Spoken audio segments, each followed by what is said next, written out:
hoping to catch the so-called savior in action. But every recording inexplicably cut to static between 2 a.m. and 3 a.m., the exact time patients claimed to see him. The hospital administration launched a formal investigation, scouring archives for any sign of Dr. Mercer. What they found froze them to their cores.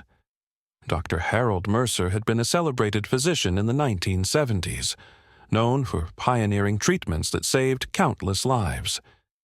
But in 1974, tragedy struck. A massive electrical fire consumed the west wing of the hospital, killing dozens, including Dr. Mercer, who had refused to leave his patients. His heroic sacrifice was memorialized in a dusty plaque in the hospital lobby, long forgotten beneath layers of renovation dust. It wasn't until the ICU's head nurse, Amy, discovered the deaths of 3 colleagues in as many weeks that the true horror began to unravel. The deaths were unrelated on the surface. A sudden aneurysm, a freak accident on the stairwell, a fatal allergic reaction to routine medication. But Amy noticed a pattern. Each staff member who had died was on duty the night a patient received a visit from Dr. Mercer. Desperate, Amy stayed late one night, determined to confront the spirit. She lurked in the ICU, clutching a rosary and a flashlight.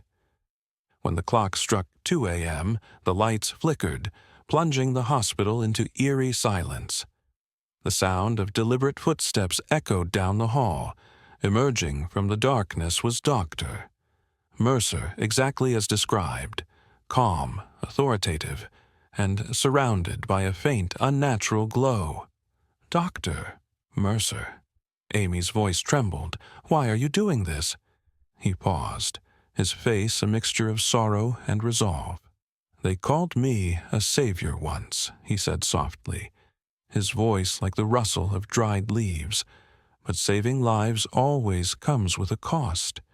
I cannot give without taking." Amy's blood ran cold as he stepped closer, his form flickering like a candle in the wind. She realized, with mounting dread, that the cost was the living staff. For every patient he saved, one of them would die. The following morning, Amy's lifeless body was found in the ICU, her face twisted in terror. On her desk was a single note, written in the same precise handwriting as Dr. Mercer's prescriptions. "Balance must be maintained."